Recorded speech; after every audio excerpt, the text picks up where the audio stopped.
Assalamualaikum warahmatullahi wabarakatuh. Apa kabar poros dulurku semuanya? Dimanapun kalian berada, semoga selalu dalam keadaan yang sehat walafiat.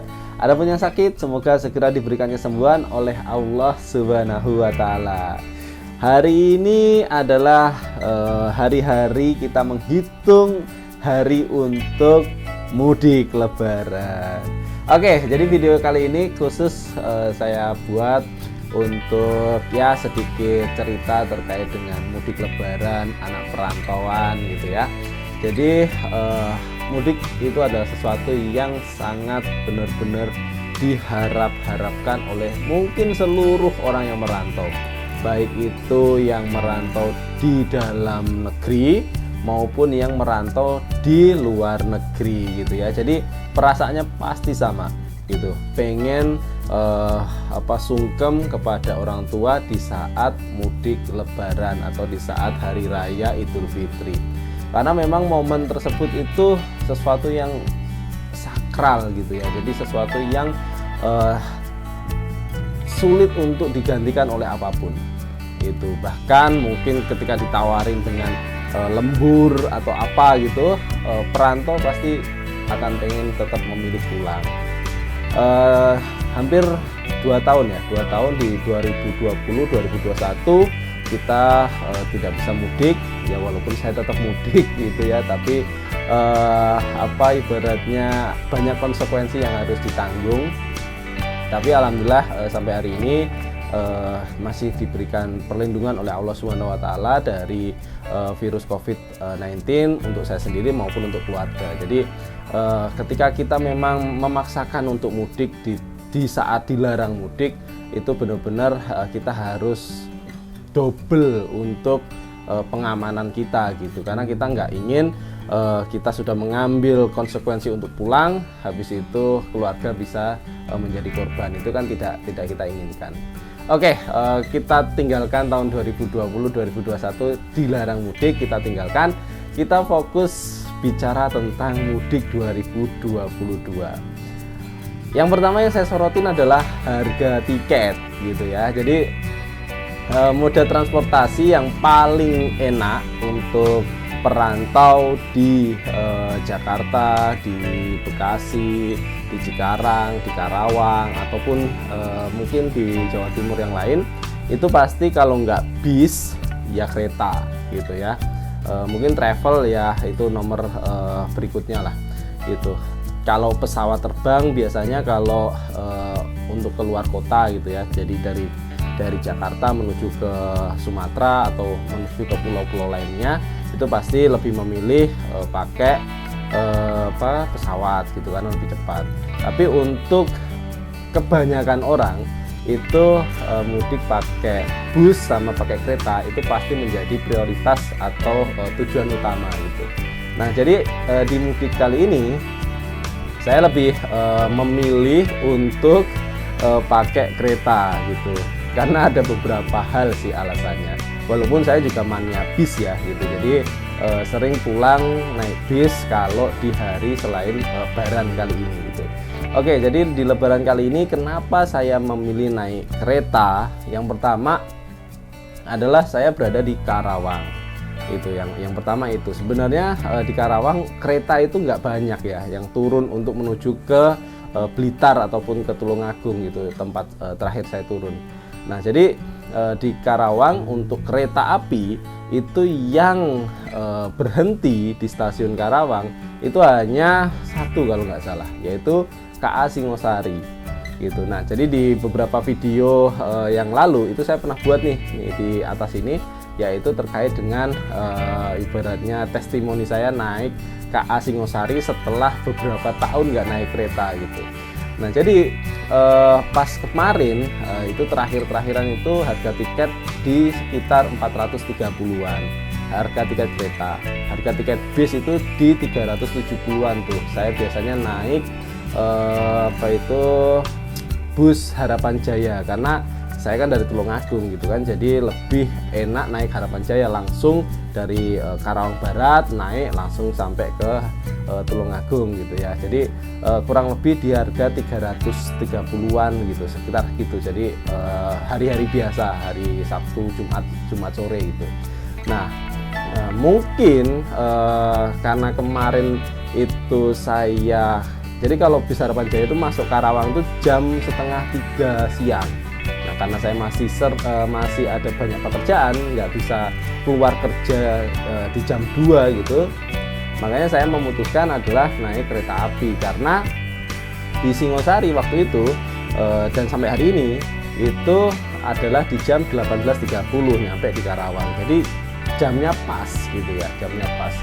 Nah, selanjutnya harga tiket yang hari-hari biasa, hari-hari libur biasa itu kalau kereta di 430-an, hari ini itu hanya naik sekitar 100.000 gitu ya. Jadi di 500-an saya dapat tiket itu 550 atau berapa gitu, eksekutif ya, karena memang lagi pengen naik eksekutif gitu. Jadi lagi pengen naik eksekutif, jadi cari tiketnya yang eksekutif. Kalau Singosari juga ada yang ekonomi gitu ya, jadi pengen naik eksekutif gitu. Jadi mungkin beberapa kesempatan yang lainnya pengen juga nyobain yang ekonomi. Jadi harga eksekutifnya tuh di 550-an. Jadi naiknya enggak banyak gitu ya, 100.000 itu menurut saya selama saya merantau dari 2009 sampai hari ini, kenaikan 100.000 itu masih saya tolerir kalau pas hari raya gitu ya. Jadi no problem. Nah, tapi mungkin kalau bus, karena saya sudah naik kereta, jadi saya nggak ngecek bus ya, tapi saya lihat di di berita itu kenaikan harga tiket bus itu hampir bisa dipastikan 100% gitu.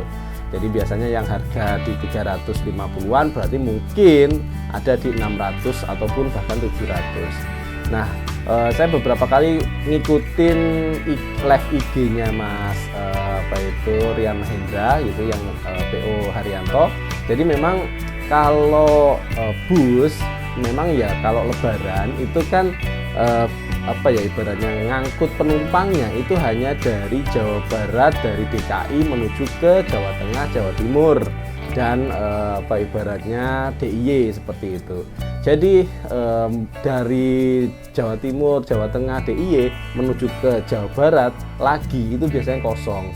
Nah, jadi kenaikan harga tiket bus itu ibaratnya 2 kali lipat karena PP-nya tadi gitu. Jadi ya itu semua pilihan ya. Jadi pilihan kita sebagai penumpang juga ya, kalau memang ada rezeki dan mania banget pengen bikin vlog atau apa gitu, ya tetap naik bis aja gitu ininya. Jadi mungkin 100% kenaikan tiket ketika kita ngevlog dan kita dapat biaya atau dapat penghasilan dari situ, dari YouTube misalnya, kita ngevlog terus kita upload ke YouTube, biasanya viewernya akan banyak gitu ya. Jadi kita ya ibaratnya pinter-pinternya kita aja lah untuk mensiasati. Oke, tiket bus memang harus naik karena dari area timur menuju ke area barat itu nggak ada penumpang yang naik, karena memang destinasi atau karena memang okupasi penumpangnya adalah dari barat ke timur gitu. Nanti juga sebaliknya kalau arus balik gitu.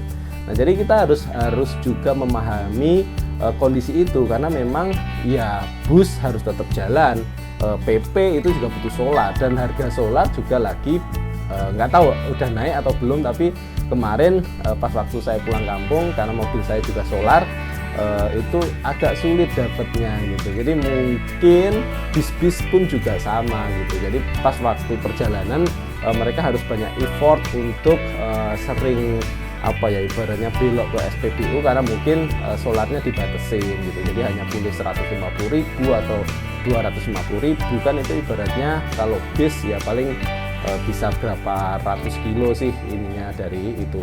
Kalau misalkan bisa sekali full gitu kan akan lebih enak, tapi itu kan nggak mungkin gitu. Jadi dinamika itu yang harus kita pahamin ya. Jadi sebagai orang yang dibolehkan untuk mudik sebagai perantau, silakan untuk memilih mau naik kereta atau naik bis. Mungkin kalau naik kereta nyari tiketnya susah gitu ya, jadi harus jauh-jauh hari. Kecuali kita pakai agent atau pesen tiket di mana gitu ya, itu mungkin masih dapat. Tapi kalau kita pesen sendiri, itu biasanya harus benar-benar hari yang ditentukan untuk dibuka pintu tiket tersebut gitu ya. Jadi seperti itu. Tapi kalau bis itu biasanya lebih ibaratnya fleksibel, karena dia tiketnya itu sampai 1 minggu itu biasanya masih ada gitu ya, biasanya gitu. Jadi ibaratnya dadakan pun biasanya ada, karena memang mungkin ada armada tambahan atau apa seperti itu. Tapi ya, biasanya juga harus pesan juga gitu ya. Jadi seperti itu untuk mudik tahun 2022 ini. Untuk mudik yang naik motor, ya kalau di perusahaan saya dihimbau dilarang, bahkan dilarang untuk tidak boleh naik motor. Jadi harap seluruhnya mematuhi gitu, karena memang mudik naik motor itu cukup banyak resiko yang harus kita jaga, karena memang di jalan kita sudah hati-hati, terkadang kita masih bisa saja ditubruk dari belakang atau ditubruk dari samping gitu ya. Apalagi kita naik motor keseimbangannya ibaratnya sangat rendah sekali, apalagi kalau kita sudah perjalanannya jauh gitu ya. Itu ibaratnya butuh stamina dan fokus yang sangat luar biasa. Tapi apapun pilihan mudik kalian, kalian pasti tahu yang terbaik yang akan kalian pilih itu adalah sesuatu yang memang kalian sudah tahu resiko yang harus kalian tanggung. Oke, mungkin itu aja untuk ibaratnya ngobrol-ngobrol santai terkait dengan mudik tahun 2022 yang pasti disambut oleh seluruh perantau gitu ya, karena memang ini momen yang ditunggu-tunggu oleh banyak orang. Liburnya dari biasanya tanggal 29 ya, terakhir 28, 4, 29 itu sampai tanggal 5 Mei gitu ya, jadi liburnya cukup panjang gitu. Oke, mungkin itu aja untuk video kali ini. Dan dari lubuk hati yang paling dalam saya mengucapkan minal aizin wal faizin, mohon maaf lahir dan batin. Untuk para sedulurku, subscriberku dimanapun kalian berada, semoga kita semuanya ibaratnya kembali ke fitri gitu ya, kembali ke 00 lagi. Habis itu setelah lebaran kita memulai kehidupan kita lebih baik lagi. Yang kemarin banyak salah kita perbaikin, agar kedepannya mungkin ada salah yang lebih baru yang kita perbuat, jadi tidak membuat kesalahan yang sama, karena manusia adalah tempatnya salah dan dosa. Yang penting ketika kita salah, kita memahami, habis itu kita meminta maaf pada orang yang kita ibaratnya sakiti tersebut, agar kita secara hablu minanas sudah selesai, tinggal kita ke hablu minallah gitu ya, urusan kita sama Gusti Allah. Oke, mungkin itu aja untuk video kali ini. Mohon maaf bila banyak kekurangan, dan salam para pencari modal, salam para pencari ilmu. Wassalamualaikum warahmatullahi wabarakatuh. Selamat mudik dan juga semoga sampai di rumah dengan selamat masing-masing. Terima kasih sudah menonton. Dadah.